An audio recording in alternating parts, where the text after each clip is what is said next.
Bismillahirrahmanirrahim.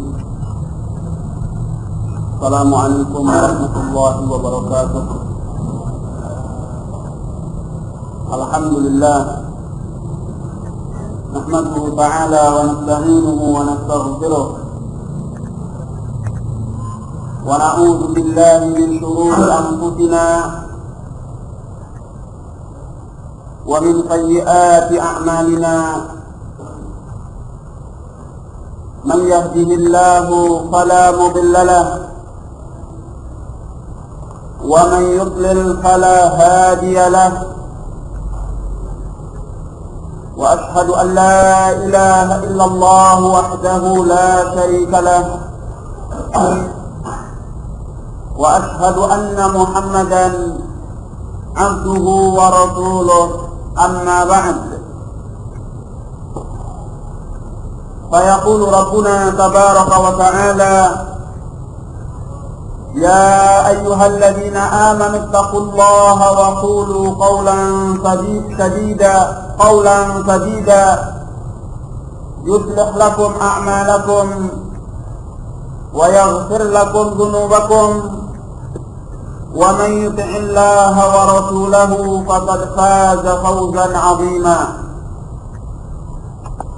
ويقول نبينا عليه الصلاة والسلام فإن أصدق الحديث كتاب الله وخير الهدي هدي محمد صلى الله عليه وعلى آله وسلم وشر الأمور محدثاتها فإن كل محدثة بدعة وكل بدعة ضلالة وكل ضلالة في النار. Akhwani fi din, rahimani wa rahimakumullah. Dalam kesempatan sore hari ini kita akan melanjutkan pelajaran Al-Aqidatul Wasithiyah karya Syekhul Islam Ibnu Taimiyah rahimahullah.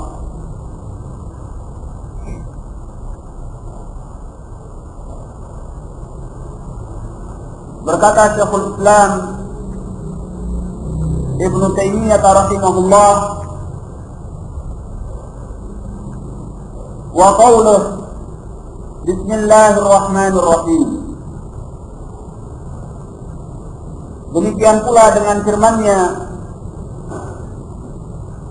Bismillahirrahmanirrahim, dengan nama Allah yang Maha Pengasih lagi Maha Penyayang.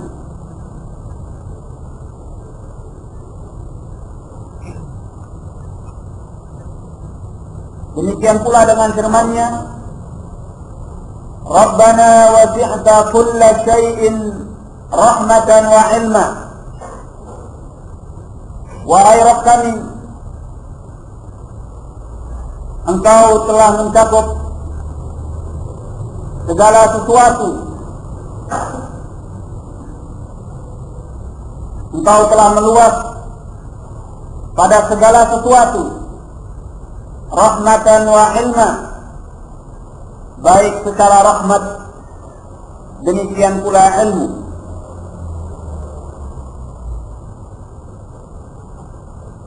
Dan juga firman-Nya wa kana bil mu'minina rahima, dan Dia Zat yang Maha Pengasih terhadap kaum mukminin. Demikian pula firman-Nya wa rahmati wasi'at kulla syai', dan rahmatku meluas pada segala sesuatu. Demikian pula dengan firman-Nya kataba rabbukum ala nafsihi rahmah, Rabb kalian telah menuliskan atas dirinya ar-rahmah. Demikian pula dengan firman-Nya wa huwal ghafurur rahim, dan Dialah yang Maha Pengampun lagi Maha Penyayang. Demikian pula dengan firman-Nya, "Wallahu khairun hafidha wa huwa arhamur rahimin." Maka Allah adalah sebaik-baik penjaga dan Dia adalah Zat yang Maha Pengasih dari segenap para pengasih yang lainnya. Ayat-ayat yang baru saja kita baca merupakan dalil-dalil dari Al-Quran yang menetapkan sifat Ar-Rahmah, kasih sayang, dan juga sifat Al-Maghfirah, sifat memberi keampunan pada zat Allah Subhanahu wa ta'ala. Mengenai sifatul rahmah, sifat kasih sayang pada Allah Subhanahu wa ta'ala, ini merupakan sifat yang diterangkan di dalam Al-Quran sebagaimana pada ayat-ayat yang telah kita baca. Demikian pula dijelaskan di dalam sunnah Rasulullah sallallahu alaihi wasallam.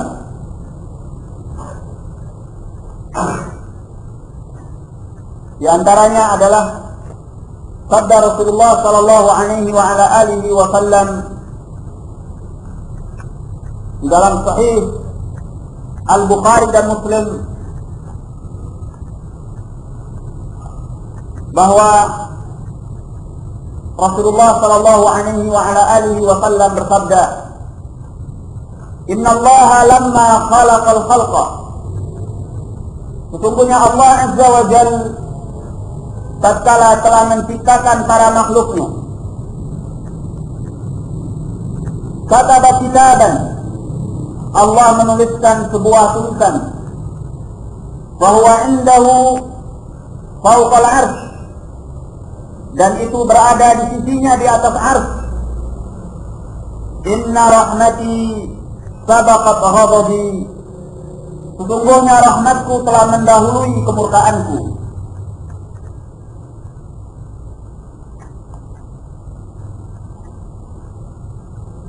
Demikian pula yang datang di dalam Sahih Al-Bukhari dan Muslim,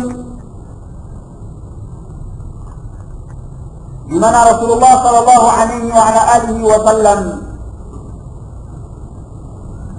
ketika berada di hadapan para sahabatnya, beliau melihat seorang wanita yang sangat mengasihi terhadap anaknya. Wanita ini memeluk anaknya dengan penuh kasih sayang kepada kedua tangannya.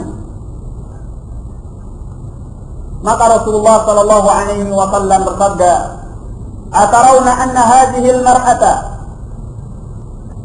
qarihatan waladaha fin nar?" Apakah kalian bisa beranggapan bahwa wanita ini akan melemparkan anaknya ke dalam api neraka? Qalu la wallahi ya Rasulullah. Mereka berkata, tidak wahai Allah, tidak wahai Rasulullah, tidak demi Allah wahai Rasulullah.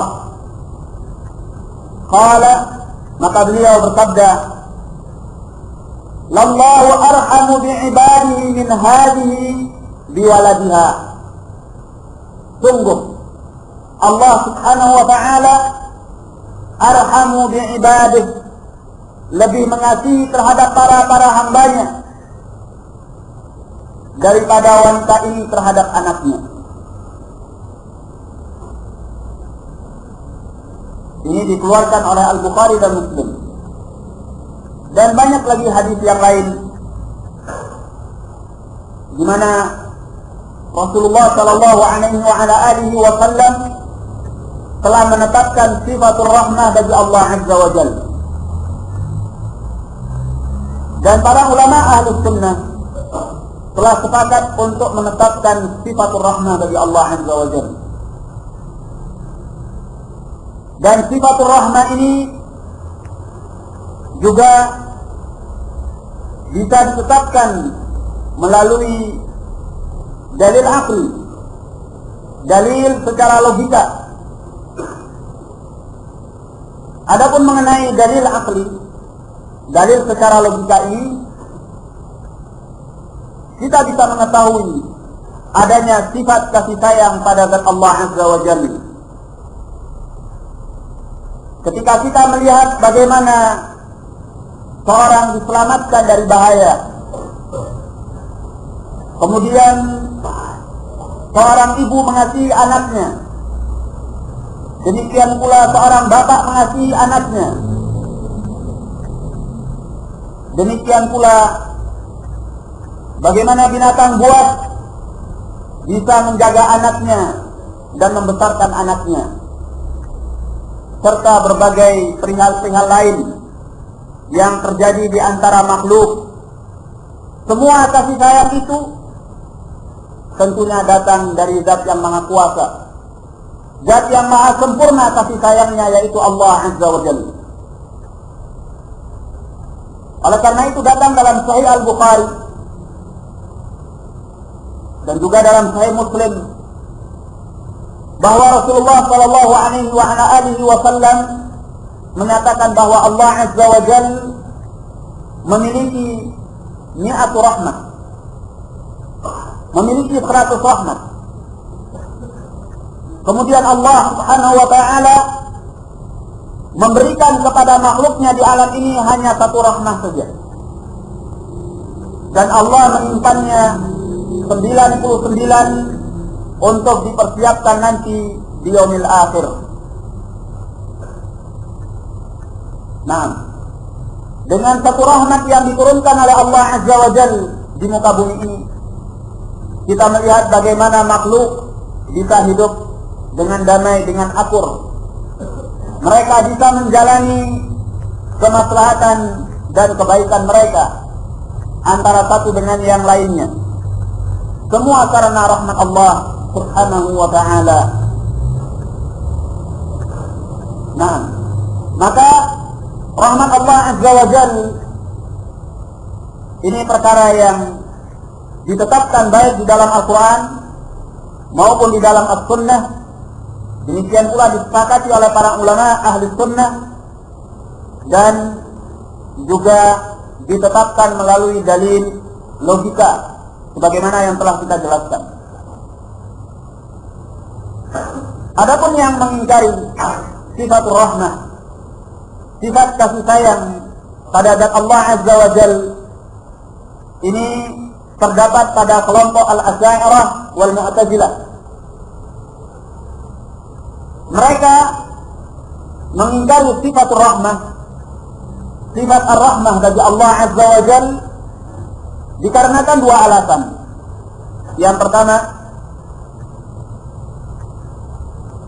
karena menetapkan sifat rahmah menurut mereka tidak sesuai dengan logika.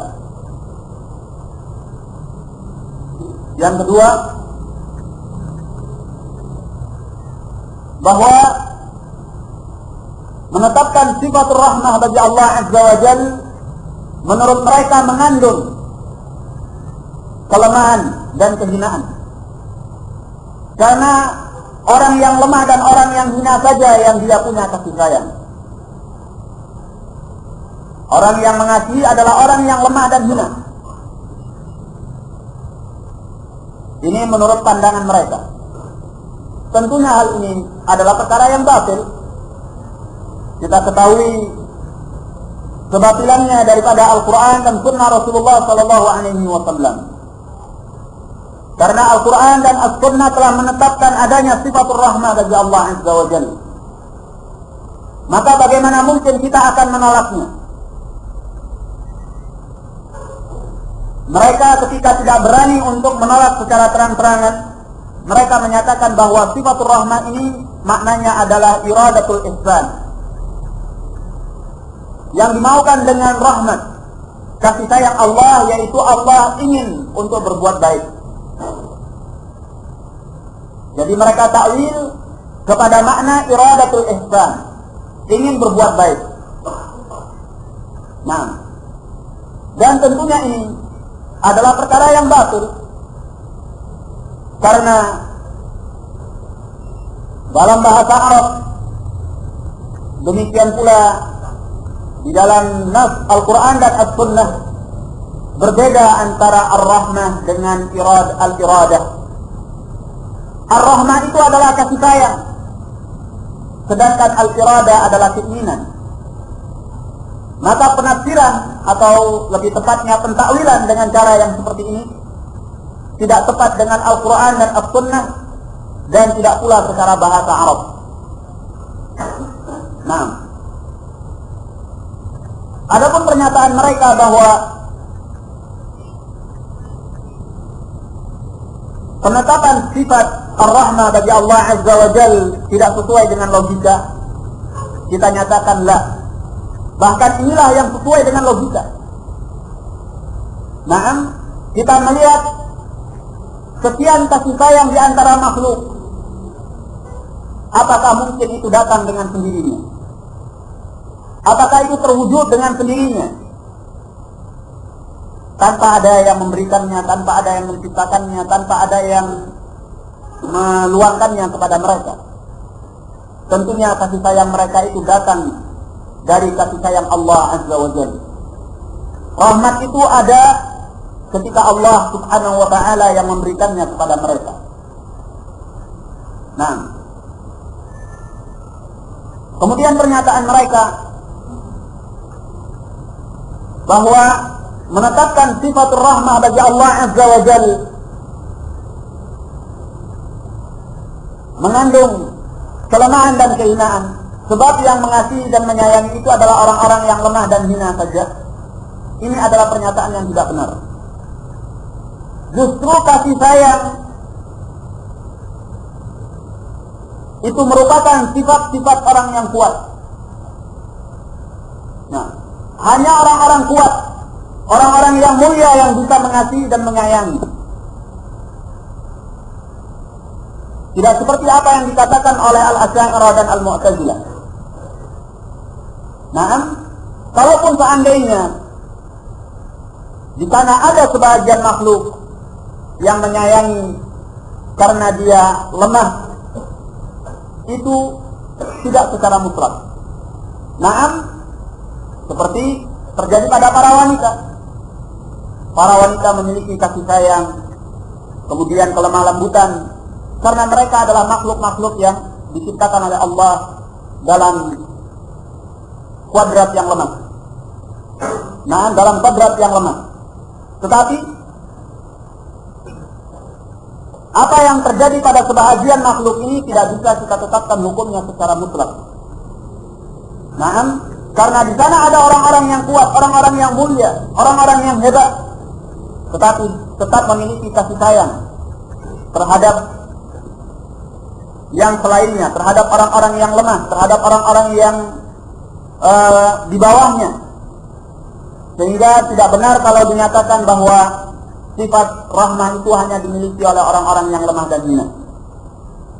Nah, kemudian yang berikutnya kita nyatakan, kalaupun seandainya bahwa sifat rahmah itu adalah sifat orang-orang yang lemah dan hina, tapi itu terjadi pada kalangan makhluk.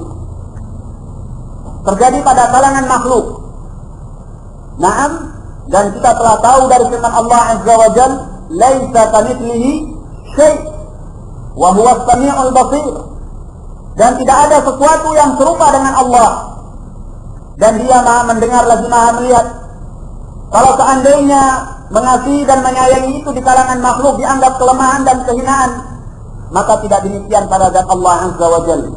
Rahmat Allah beda dengan rahmat yang ada pada kalangan makhluk. Nah, maka dari penjelasan ini kita mengetahui bahwa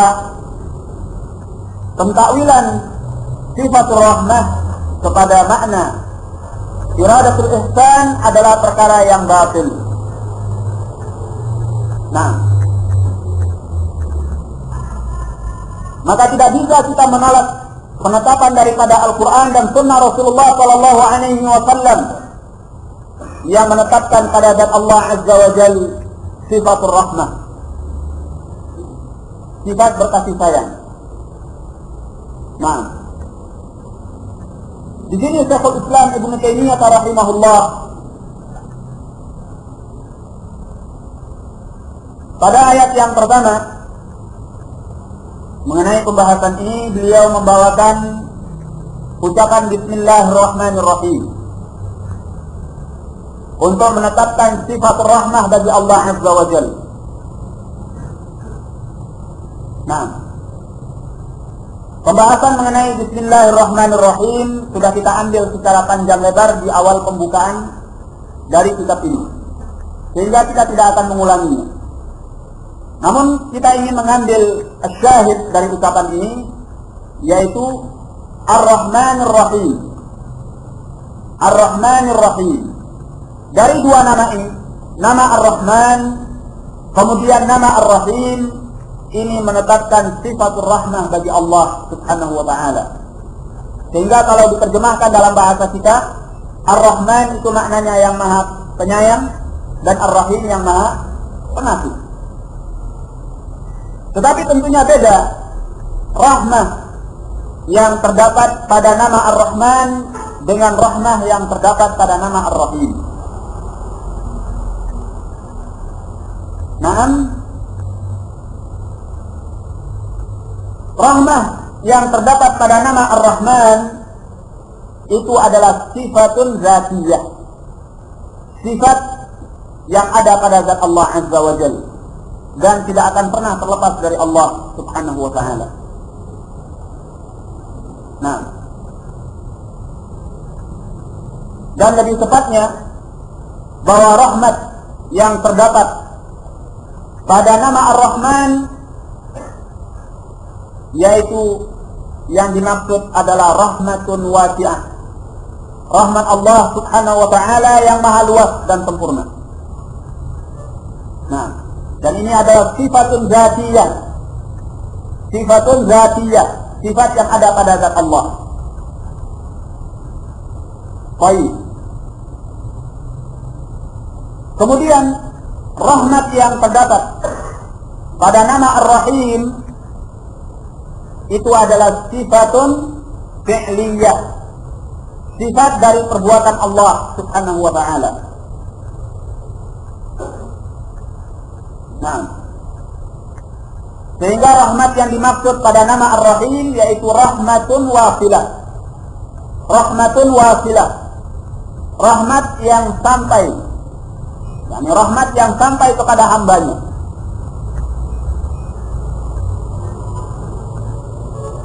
Sifat fi'liyah yang terdapat pada nama Ar-Rahim ini berkaitan dengan makhluk-makhluk Allah. Nah, makanya rahmat di sini adalah rahmatun wasilah, rahmat yang sampai kepada para hambanya. Dalam pembahasan yang terdahulu kita sudah membahas apa bedanya sifatun zatiyah dan sifatun fi'liyah. Sifatun zatiyah yaitu sifat yang tidak berkaitan dengan kehendak Allah, tetapi sifat yang berdiri pada zat Allah Azza wa Jalla. Sedangkan sifatun fi'liyah yaitu sifat yang berkaitan dengan kehendak Allah. Kapan Allah berkehendak, maka dia akan memperbuat sifatnya itu. Nah, dan sifatun fi'liyah ini berkaitan dengan makhluk-makhluk Allah. Baik. Maka rahmah yang ada pada nama Ar-Rahman ini sifatun zatiyah, rahmat Allah yang maha luas dan sempurna. Sedangkan rahmat yang pada nama Ar-Rahim adalah rahmah yang merupakan sifatun fi'liyah, yaitu rahmat Allah yang sampai kepada para hambanya. Rahmatun wasilah ila man yasha'u min ibadihi, rahmat yang sampai kepada siapa yang dikehendaki dari hambanya. Nah, makanya ketika Allah merahmati hambanya, Allah menggunakan nama Ar-Rahim. Sebagaimana dalam firman Allah, wa kana bil mu'minina rahima, dan Allah rahim terhadap kaum mukminin. Artinya memberikan rahmat kepada kaum mukminin, menyampaikan rahmatnya kepada kaum mukminin. Nah, dan nama Ar-Rahman karena itu berkaitan dengan sifat zatiyah, sifat rahmat yang maha luas dan sempurna pada zat Allah Azza wa Jalla. Tidak boleh nama ini dipakaikan kepada makhluk. Ini hanya mutlak dipakaikan kepada Allah Subhanahu wa ta'ala. Sedangkan Ar-Rahim ini boleh dipakaikan kepada makhluk. Nah, karena nama ini adalah nama yang bermakna rahmatun wasilah, rahmat yang sampai kepada yang lainnya. Nah, sehingga tidak khusus bagi Allah Azza wa Jalla, tetapi yang ada pada zat Allah maha sempurna dan tidak serupa dengan makhluknya. Baik.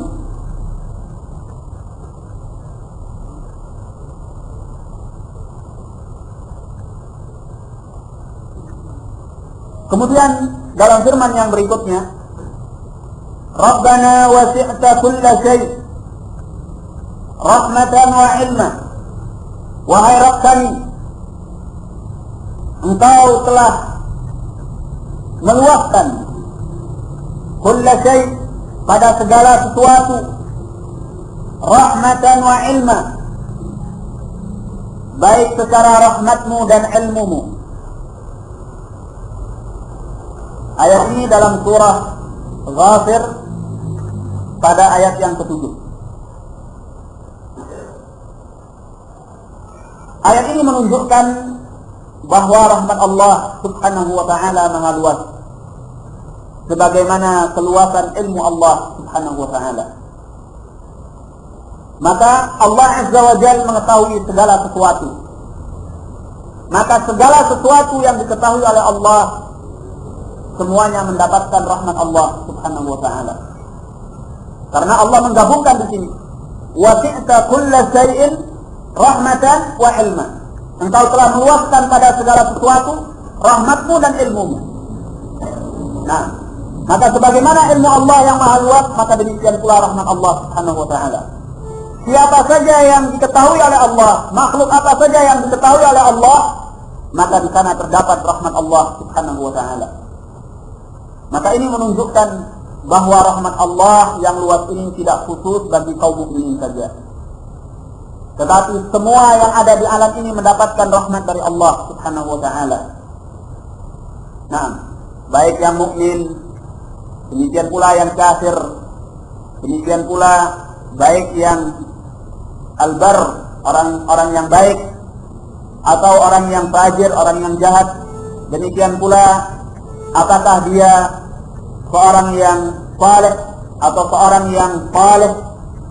Naam, baik laki ataupun wanita, besar, kecil, tua, muda, semuanya mendapatkan rahmat Allah Azza wa Jalla.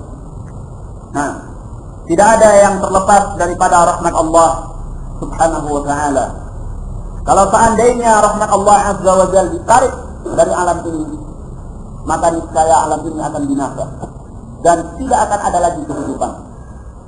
Nah, semuanya itu adalah dengan rahmat Allah Subhanahu wa ta'ala, sehingga kehidupan di alam ini berlangsung sampai nanti ila yaumil qiyamah.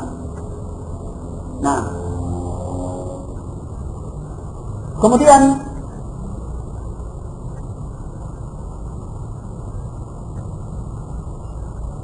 keluasan rahmat Allah ini tentu berbeda antara satu dengan yang lainnya. Tidak sama rahmat yang diberikan oleh Allah Subhanahu wa ta'ala di antara makhluk.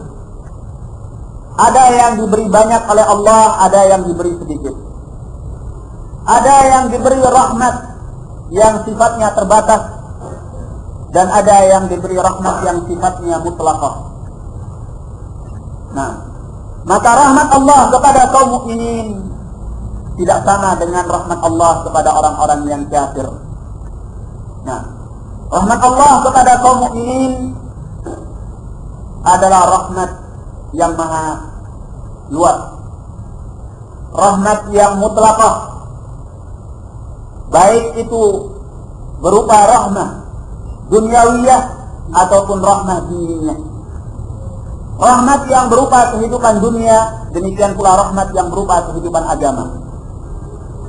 Sedangkan kepada orang-orang yang kafir, Allah Azza wa Jalla hanya memberikan rahmah diniyah, rahmah dunyawiyah, rahmat yang berupa kehidupan dunia, sehingga mereka mendapatkan makannya, mendapatkan minumnya, mendapatkan tempat tinggalnya, kehidupannya, dan kebutuhan-kebutuhan yang lain. Tetapi Allah Azza wa Jalla tidak memberikan kasih sayang kepada mereka untuk kehidupan nanti di yaumil akhir.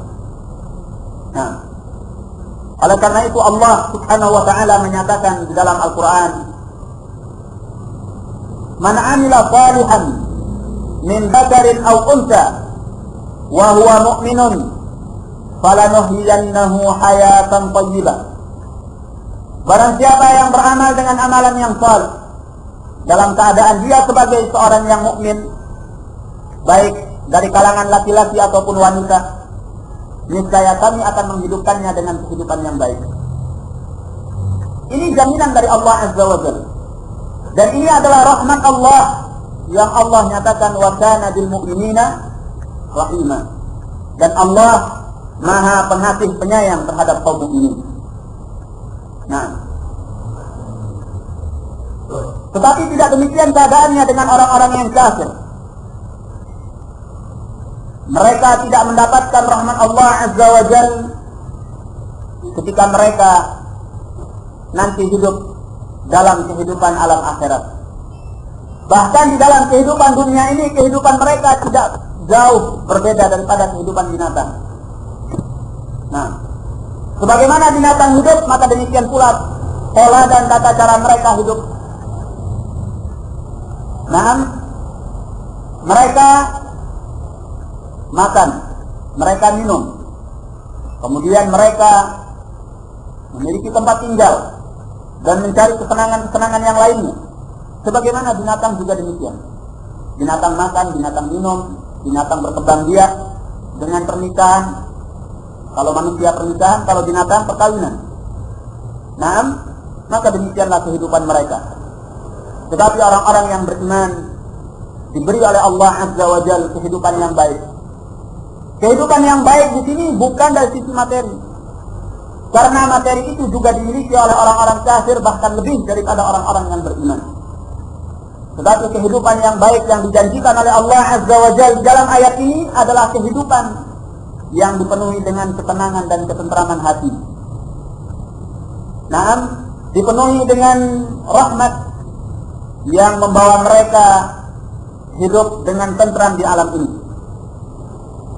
yaitu kehidupan beragama, keimanan kepada Allah Azza wa Jalla, yang Allah nyatakan di dalam firman-Nya, ala bi dzikrillah tatma'innul qulub. Bukankah dengan mengingat Allah Subhanahu wa taala hati-hati manusia akan menjadi tenang? Nah, oleh karena itu berbeda rahmat yang diberikan oleh Allah Subhanahu wa taala kepada kaum mukminin dengan rahmat yang diberikan oleh Allah kepada orang-orang yang kafir. Baik. Demikian pula di antara kaum mukminin, rahmat yang diberikan oleh Allah kepada mereka tidak sama antara satu dengan yang lainnya. Ada yang diberikan oleh Allah kelebihan, dan ada yang diberi oleh Allah kekurangan. Sehingga ada yang lebih baik agamanya dan ada yang lebih kurang agamanya. Ada yang lebih baik dunianya dan ada yang lebih kurang dunianya. Semua ini adalah merupakan hikmah dari Allah Subhanahu wa taala dan keadilannya. Nah, kemudian dalam ayat yang berikutnya,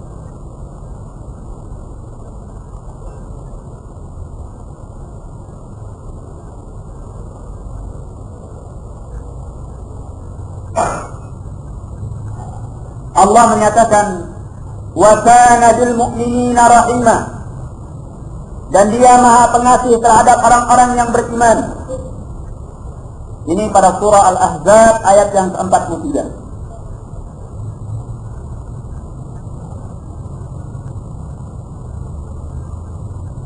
Baik. dari ayat ini, wa kana bil mu'minina rahima, dan dia maha pengasih terhadap kaum mukminin, adalah pengkhususan rahmat Allah hanya bagi kaum mukminin saja. Nah, sehingga Allah sebutkan kaum mukminin di dalam ayat ini terlebih dahulu sebelum dia menyebutkan namanya. Wa kana bil mu'minina rahima, dan dia terhadap orang-orang yang beriman adalah maha pengasih. Secara bahasa,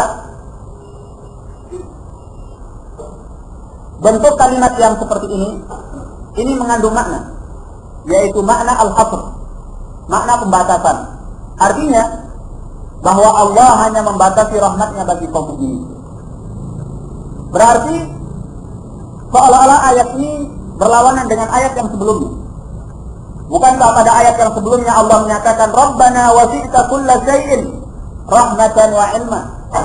Wahai Rabb kami, Engkau telah meluaskan pada segala sesuatu rahmatmu dan ilmumu, sehingga tidak ada di alam ini yang tidak mendapatkan rahmat Allah Azza wa Jalla. Maka jawabannya, sungguhnya pada dua ayat ini tidak ada pertentangan. Kalau kita memperhatikan keterangan yang lalu, kita akan bisa mengetahui jawabannya, yaitu bahwa jawaban yang bisa kita utarakan di sini, pada ayat yang pertama, rahmat yang dimaksud adalah rahmatan ammah, rahmat Allah yang bersifat umum, yaitu rahmat Allah yang mencakup orang-orang yang beriman dan rahmat Allah yang mencakup orang-orang yang kafir. Ini rahmat yang umum untuk mereka melangsungkan kehidupan mereka di alam ini. Mereka mendapatkan makannya, mendapatkan minumnya, mendapatkan rezekinya, mendapatkan tempat tinggalnya, dan kebutuhan-kebutuhan yang lain dengan rahmat Allah.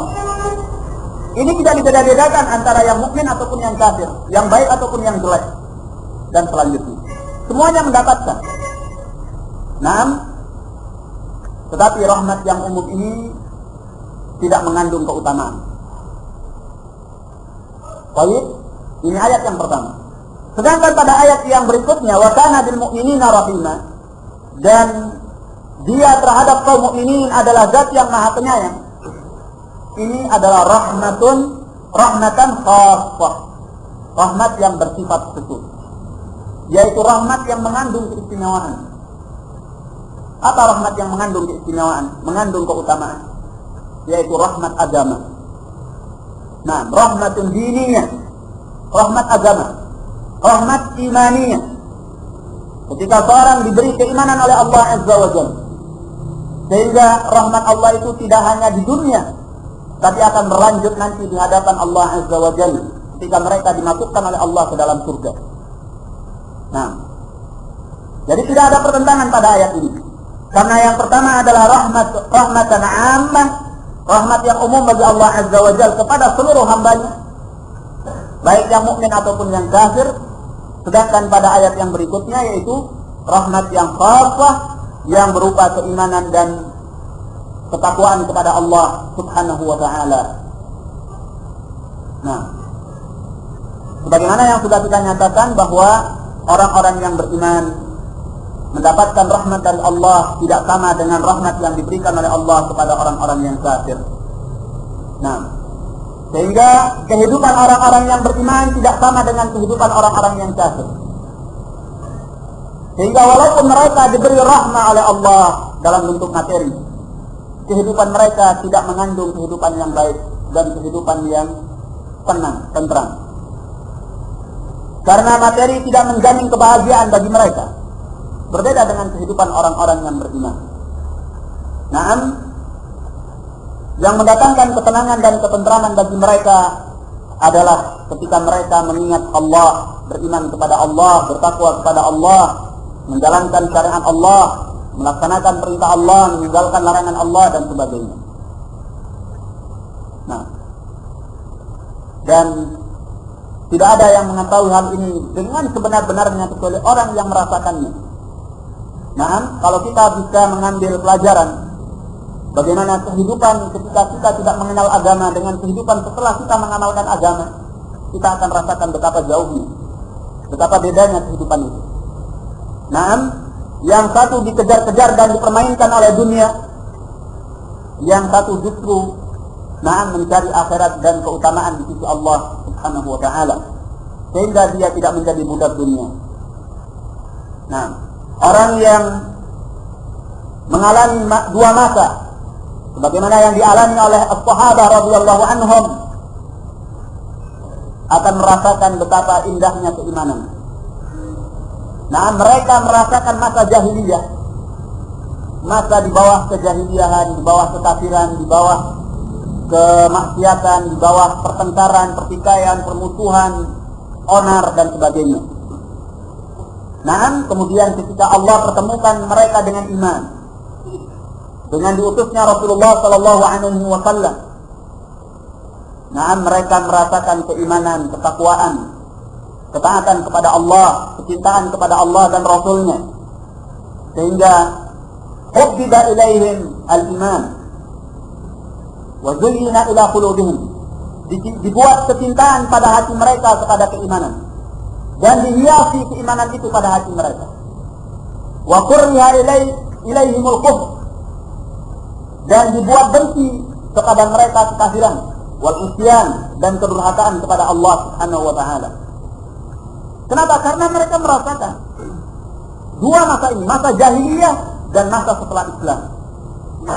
Yang merasakan masa jahiliyah luar biasa, kehidupan yang berisian penat, kehidupan yang berisian penuh dengan kesyirikan, kemaksiatan, keonaran, pertikaian, ketidaktentraman. Kemudian datang masa Islam yang dipenuhi dengan cahaya keimanan dan takwa kepada Allah. Mereka hidup dengan tentram, damai, bersaudara dan sebagainya. Ini membuat mereka cinta kepada keimanan dan benci kepada kekafiran. Masuk ke dalam hati mereka iman dan tidak akan pernah meninggalkan hati mereka kembali. Baik.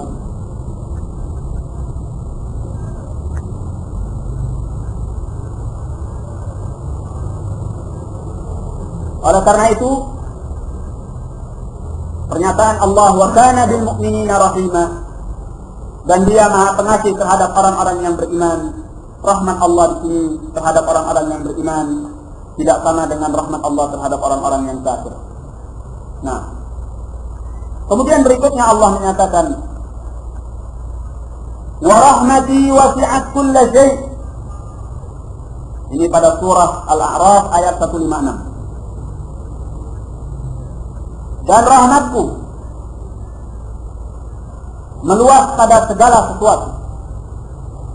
Ini sama pada ayat yang sebelumnya. Rabbana wasi'ta kulla syai'in rahmatan wa ilma. Wahai Rabb kami, Engkau telah meluaskan pada segala sesuatu rahmat-Mu. Nah, ini menunjukkan akan keluasan rahmat Allah Subhanahu wa ta'ala. Dan rahmat Allah Azza wa Jalla ini mendahului kemurkaannya. Bagaimana dalam hadis yang sudah kita bawakan tadi, hadis Al-Bukhari dan Muslim. Inna rahmati sabaqat ghadabi. Sungguhnya rahmatku itu mendahului kemurkaanku.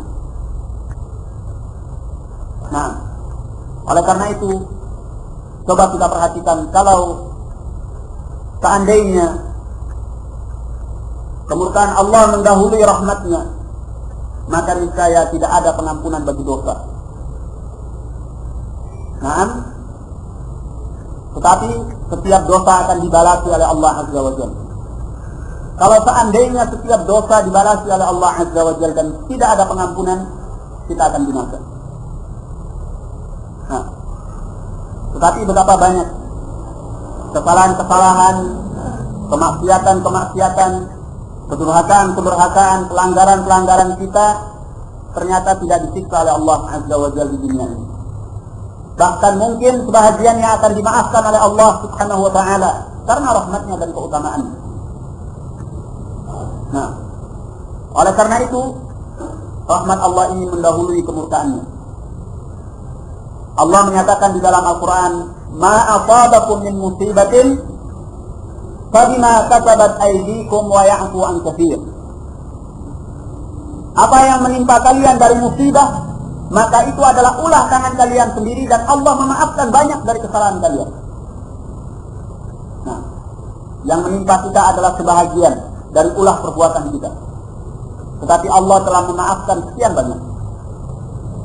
Maka ini menunjukkan bahwa rahmat Allah itu mendahului kemurkaan Allah Subhanahu wa ta'ala. Nah, dan karena rahmat Allah mendahului kemurkaannya, Allah Azza wa Jalla memaafkan siapa saja dari hambanya yang mau kembali kepadanya, walaupun dia telah berbuat dosa sebesar apapun, walaupun itu adalah dosa syirik, walaupun itu adalah dosa kekafiran, keingkaran, kedurhakaan, dan penolakan kepada Allah. Tapi kalau dia bertaubat kepada Allah, maka Allah akan menerima taubatnya. Ya ibadiyalladzina asrafu ala anfusihim la taqnutu min rahmatillah innallaha yaghfirudz dzunuba jami'an. Allah menyatakan di dalam Al-Quran, wahai para hambaku yang telah melampaui batas atas diri-diri mereka, la taqnutu min rahmatillah, jangan kalian berputus asa daripada rahmat Allah. Innallaha yaghfirudz dzunuba jami'an, sungguhnya Allah mengampuni segala dosa. Nah, tidak ada dosa yang tidak diampuni oleh Allah, tapi dengan satu catatan, yaitu bertaubat kepada Allah Subhanahu wa ta'ala. Nah, walaupun dosa syirik yang merupakan dosa yang paling besar, yang Allah nyatakan di dalam Al-Quran, innallaha la yaghfiru ay yushraka bihi wa yaghfiru ma duna dzalika liman yasha. Sungguhnya Allah tidak mengampuni perbuatan syirik terhadapnya dan mengampuni yang selain itu bagi siapa yang dikehendaki olehnya. Ini pun tetap akan diampuni oleh Allah selama seorang hamba bertaubat kepada Allah Azza wa Jalla. Nah, dan karena rahmat Allah Azza wa Jalla, Allah Subhanahu wa ta'ala sangat gembira apabila hambanya itu bertaubat kepadanya.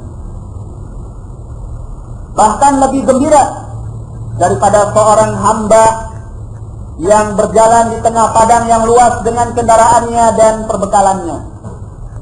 Kemudian kendaraan dan perbekalannya itu hilang sampai dia telah berputus asa bahwa dia akan mati, akan meninggal.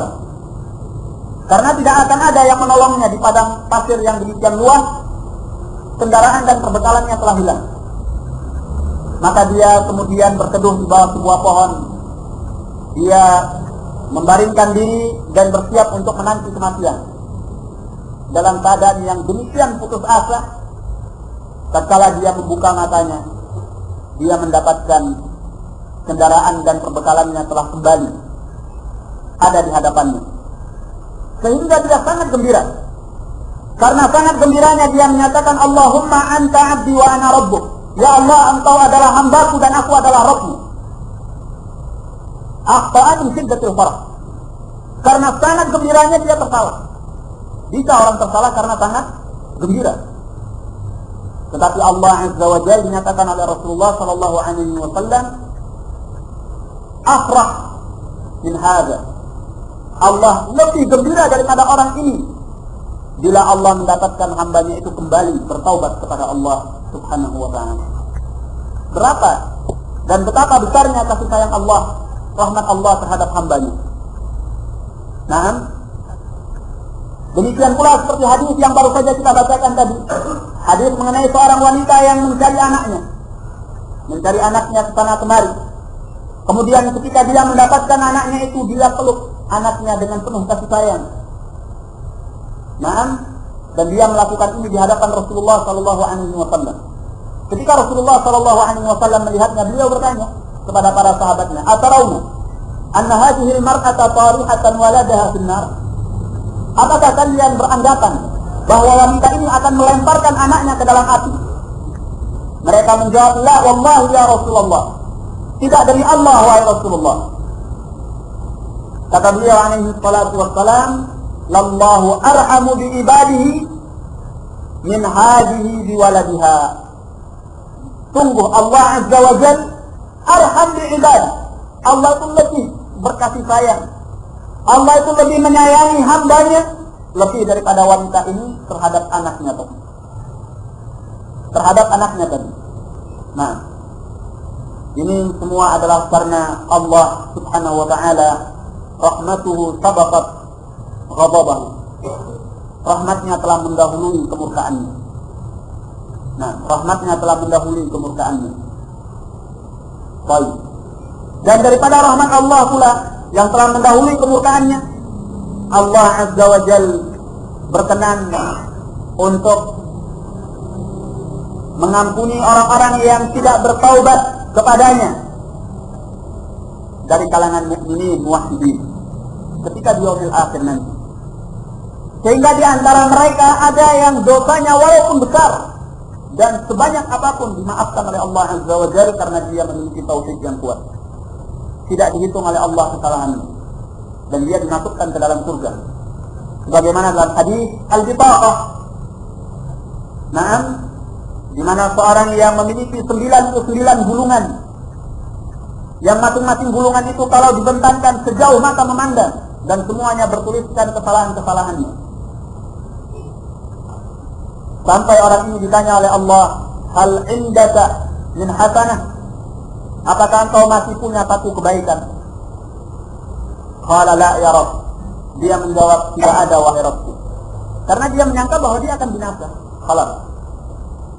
Tetapi Allah menyatakan la, bal indaka hasan. Kata Allah, bahkan engkau memiliki satu kebaikan. Kemudian dikeluarkan satu kartu yang bertuliskan la ilaha illallah wa anna muhammadan rasulullah. Maka ditimbanglah kartu ini pada satu anak timbangan dan kesalahan-kesalahan yang lain pada anak timbangan yang lain.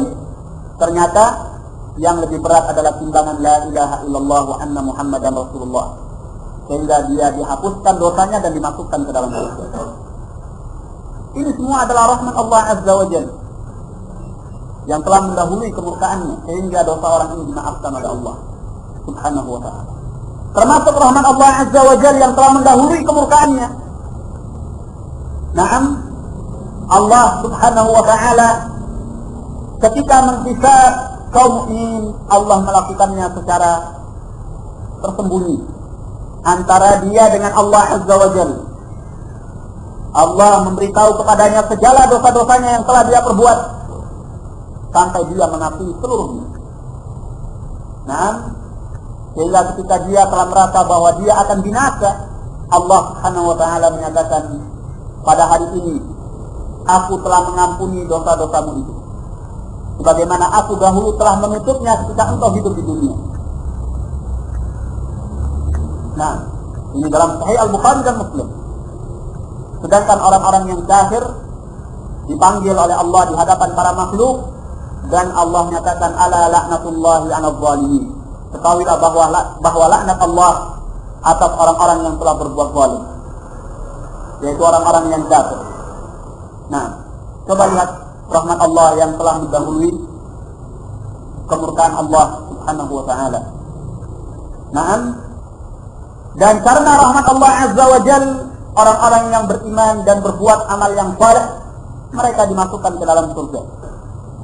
Kalau bukan karena rahmat Allah, maka tidak ada nilainya amal yang mereka telah perbuat dibandingkan surga yang dipersiapkan oleh Allah Azza wa Jalla. Berapa sih amal mereka besarnya sehingga bisa mereka berhak untuk masuk ke dalam surga Allah? Surga Allah itu kenikmatannya ma la 'ainun ra'at wa la udhunun sami'at wa la khatara 'ala qalbil bashar. Tidak pernah dilihat oleh mata, tidak didengar oleh telinga, tidak pernah terbetik dalam hati manusia. Kenikmatan yang luar biasa. Di sana terdapat 99 rahmat Allah Azza wa Jalla. Tetapi dengan rahmat Allah, Allah masukkan mereka ke dalam surganya. Nah, bukan karena semata-mata amalan mereka, tetapi karena rahmat Allah, Allah masukkan mereka ke dalam surganya. Nah, demikian pula karena rahmat Allah Subhanahu wa ta'ala, mereka semua diberi keimanan oleh Allah Subhanahu wa ta'ala dan diselamatkan daripada kekafiran. Nah, bahkan orang-orang kafir, sebahagian mereka diperingan azabnya ini juga merupakan rahmat Allah Subhanahu wa taala. Seperti apa yang terjadi pada Abu Thalib dan ini khusus baginya. Nah, karena syafaat Rasulullah sallallahu alaihi wasallam. Wa ala kulli hal, terlalu banyak keutamaan daripada rahmat Allah yang maha luas ini. Nah, yang telah mendahului kemurkaan Allah Subhanahu wa taala. Di sini ada pelajaran yang bisa kita ambil bahwa hendaknya kita bisa menerapkan hal ini pula pada diri kita. Hendaknya sifat kasih sayang, sifat kelemah lembutan itu lebih dominan pada diri kita daripada sifat kekerasan, sifat permusuhan, sifat pertikaian, sifat kedengkian, kebencian dan sebagainya, sifat kemurkaan, emosional, temperamental dan sebagainya. Baik, hendaknya kita mengambil pelajaran dari ini, kita berupaya untuk mendominasikan sifat kasih sayang pada diri kita dibanding sifat al-ghadab atau al-intiqam, murka ataupun emosional dan ingin membalas kepada orang lain. Nah, kemudian juga firman Allah yang berikutnya, kataba rabbukum ala nafsihi rahmah. Rabb kalian telah menetapkan atas dirinya sifat ar-rahmah. Nah, kataba di sini maknanya adalah aujaba. Kataba maknanya adalah aujaba, yakni mewajibkan. Dan ini banyak di dalam Al-Quran. Makna kataba adalah aujaba. Di antaranya seperti firman Allah Azza wa Jalla, ya ayyuhalladzina amanu kutiba alaikumus siyam kama kutiba alal ladzina min qablikum. Wahai orang-orang yang beriman, telah dituliskan bagi kalian berpuasa sebagaimana telah dituliskan atas orang-orang sebelum kalian. Kutiba ini maknanya adalah ujiba atau furiḍa, diwajibkan atau difardukan. Sama dalam ayat ini, Allah telah mewajibkan atas dirinya sifat ar-rahmah. Nah, dari ayat ini kita tahu bahwa tidak ada seorang pun yang mewajibkan sifat kasih sayang ini kepada Allah Azza wa Jalla. Tetapi yang mewajibkannya adalah Allah Azza wa Jalla pada dirinya sendiri. Nah, sehingga tidak ada seorang pun yang bisa memaksa Allah untuk menyatakan bahwa orang yang berdosa dan bersalah harus disiksa dan tidak boleh diampuni. Sebagaimana pendapat Al-Mu'tazilah. Nah, ini adalah perbuatan lancang kepada Allah Azza wa Jalla. Sehingga Al-Mu'tazilah wal Khawarij menganggap orang yang berlaku dosa besar kekal di dalam api neraka dan tidak boleh dimaafkan oleh Allah Subhanahu wa taala. Inilah yang mereka sebut dengan keadilan. Sebagaimana kalau mereka berbuat baik, wajib dimasukkan oleh Allah ke dalam surga. Nah, kita nyatakan siapa yang mewajibkan hal itu kepada Allah. Apabila Allah berkehendak memaafkan, mengampuni siapa saja yang dikehendaki oleh Allah, maka Allah akan memaafkannya dengan rahmat dari Allah Azza wa Jalla. Nah, sehingga Allah nyatakan di dalam Al-Quran, innallaha la yaghfiru ayyushraka bihi wa yaghfiru ma duna dzalika liman yasha. Dan Allah mengampuni yang selain itu bagi siapa yang dikehendaki oleh Allah. Nah, karena Allah yang telah mewajibkan atas dirinya untuk berbuat rahmat, sehingga Allah mengampuni dosa siapa yang dikehendaki oleh Allah dari kalangan mukminin. Nah, kemudian pada ayat yang berikutnya, wa huwal ghafurur rahim, dan dialah Allah yang maha pengampun lagi maha penyayang. Ini dalam surah Yunus ayat yang ke-107. Dalam ayat ini terdapat penetapan sifat ar-rahmah dan sebelumnya sifat al-maghfirah.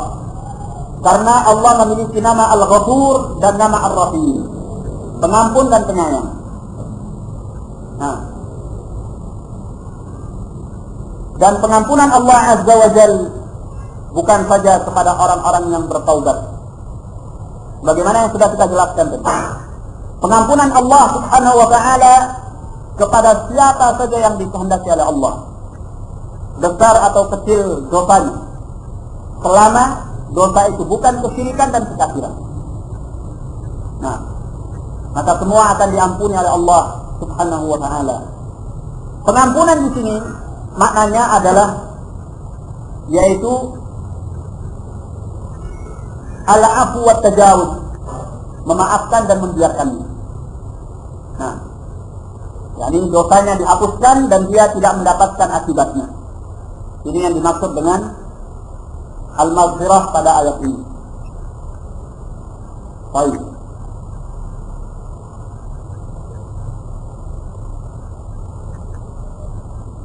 Jadi apabila Allah memberikan pengampunan bukan berarti dosanya dimaafkan kemudian dia tetap dikenakan sanksi iqab, tapi Allah Subhanahu wa taala akan memaafkannya dan membiarkannya. Ini tidak menyesal. Ar-Rahim seperti sifat Ar-Rahman yang lainnya sebagaimana yang sudah kita jelaskan. Baik. Kemudian pada ayat yang terakhir